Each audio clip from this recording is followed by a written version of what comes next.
il les a aussi prédestinés. Dis avec moi prédestinés. Qu'est-ce que c'est que prédestiné? Prédestiné, ça veut juste dire c'est qui est venu avant la destinée. La destinée, c'est quoi? C'est ce qui est obligé d'arriver. La prédestinée, c'est quoi? C'est ce que Dieu a prévu avant que tu ne naisses. Dès que tu es né, tu rentres dans ta destinée humaine. Mais avant ta naissance, Dieu a prévu les choses. Donc, le jour où tu nais, tu commences à vivre dans ta destinée. Et dans ta destinée, il peut y avoir des déchets, plein de choses. Mais à un moment de ta destinée, celui qui est alpha et oméga, tu croises. Et quand tu décides de le suivre, il t'enlève de la ligne de ta destinée et il te positionne dans ta ligne de ta prédestinée. Tu sors d'une ligne pour rentrer dans une autre ligne. Il y a un changement radical.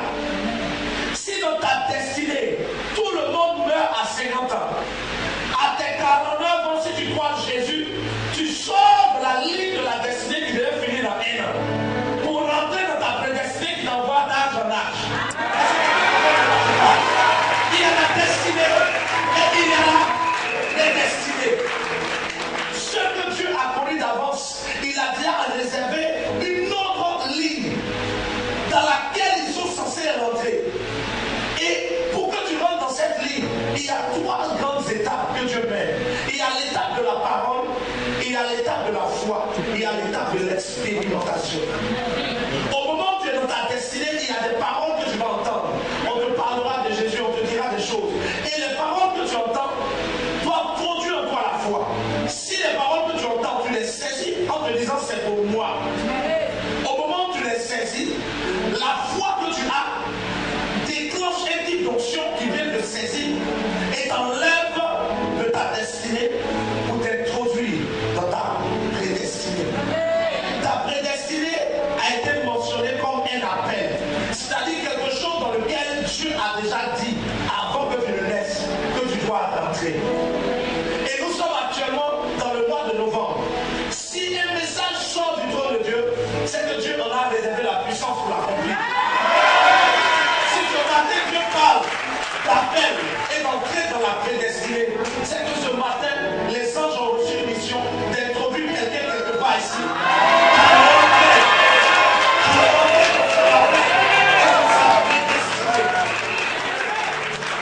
Est-ce que tu comprends ça? Ceux qu'il a connus d'avance, il les a aussi prédestinés à être à l'image de son fils. De quel fils il parle ici? De Jésus. La Bible dit avant la création du monde, Jésus-Christ, Dieu savait déjà qu'il allait devenir homme pour mourir pour nous. Donc avant, connu d'avance. Et quand il est venu sur terre, les gens l'ont méprisé, ils ont tout fait. Mais ce pourquoi il est venu sur la terre, il a atteint. Et quand Paul dit, il nous a prédestinés à être à l'image de Jésus, il est en train de simplement dire que Dieu t'a prédestiné à atteindre ce pourquoi tu es né. Parce que tu es réellement né pour quelque chose qui n'a rien à voir avec la volonté du diable, qui n'a rien à voir avec la volonté des hommes. Tu es né dans une pensée divine de Dieu et je suis la terre dans la puissance de Dieu. Il y a donc sur ta vie un appel dans lequel tu dois être introduit. Et cet appel n'est pas forcément prophète, ce n'est pas forcément apôtre, ce n'est pas forcément évangéliste, docteur ou pasteur. Il y a des appels à être des gestionnaires. Il y a des appels à être des commerçants internationaux. Quand on dit le Saint-Esprit nous appelle, il ne nous appelle pas tous au ministère, au 7 ministères. Il y a des gens qui sont appelés ici à entreprendre de grandes entreprises.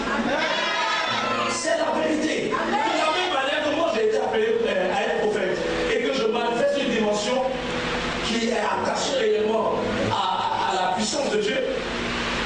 Comment je fais pour manifester cette dimension? Comment on peut expliquer que les démons se prosternent et ils ont peur même quand je m'approche? Comment on peut expliquer tout ce qui se passe? C'est parce que quand tu acceptes l'appel, l'onction attachée à ton appel te rejoint. Il y a une onction qui t'attend. Depuis que tu es bébé, l'ange de l'Éternel qui sait qu'il y a un appel sur ta tête, sur ta vie, te suit. Le diable fait ce qu'il a fait. Mais l'ange prend le temps de te préserver et de te protéger.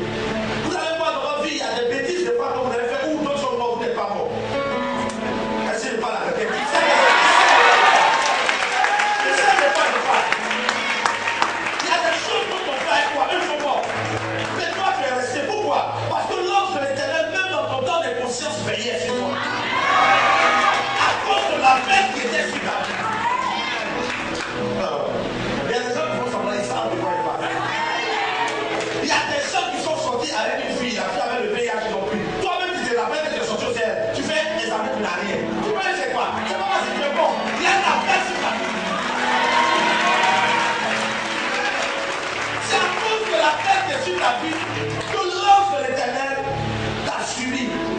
La Bible dit quand Moïse est né, il est né avec un appel sur sa vie. Parce que quand Moïse a grandi, l'ange de l'Éternel croise Moïse dans le désert et dit, Moïse regarde, il voit un puissant feu.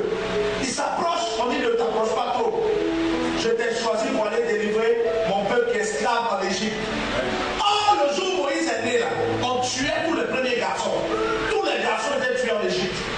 Mais comment se fait-il que malgré qu'on tuait les enfants, Moïse n'est pas mort? Parce qu'il est né avec un appel sur sa vie et l'ange de l'Éternel l'a préservé. Tu as été préservé parce qu'il y a un appel sur ta vie. Et tu seras encore préservé. Est-ce que tu vois? Il y a des personnes à se donner pour ce matin. Si tu demandes à ta maman, elle va te dire que pendant que tu devais naître, elle a pu avorter. Mais elle n'a pas réussi. Pourquoi? Parce que l'ange de l'Éternel a empêché le bouton. Ah, est-ce qu'il y a une affaire sur la vie? Il y a une affaire sur ta vie. Et depuis que tu es né, regarde, tu es allé à l'école. Malgré que les diables t'ont attaqué, ils ont tout fait pour garder ton état. Jusqu'aujourd'hui, tu arrives à manger. Comment tu expliques ça? Il y a des gens qui étaient plus intelligents que toi. Aujourd'hui, ils n'ont même pas un toit. Comment tu expliques que toi, tu as un toit? Il y a un ange qui t'accompagne depuis longtemps. Et tu es dans ta destinée. Il a reçu une mission pour t'accompagner. Il ne t'accompagnera pas. Parce que l'ange de l'Éternel t'accompagnera toujours. Est-ce que tu as fait le lien avec quelqu'un?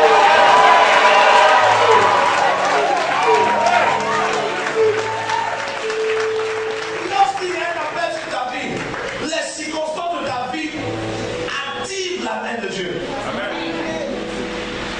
Tu peux être en train de penser que tu es abandonné, mais en fait tu ne l'es pas.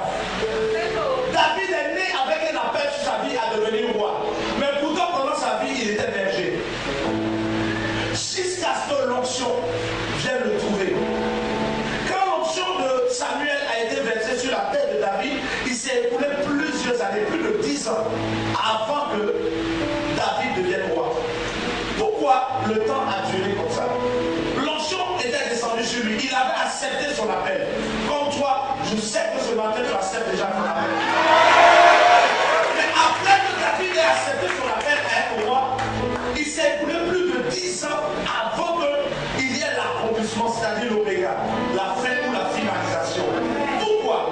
Parce que David, après avoir accepté son appel, devait trouver l'ennemi à vaincre. Goliath s'est présenté devant le peuple d'Israël. Mais Goliath était pour David le moyen de devenir roi.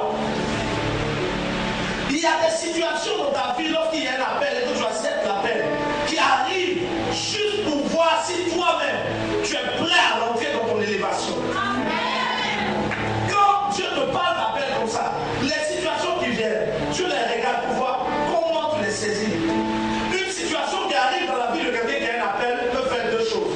Soit tu te décourages et tu te fâches contre Dieu, soit tu te fortifies et tu prends courage.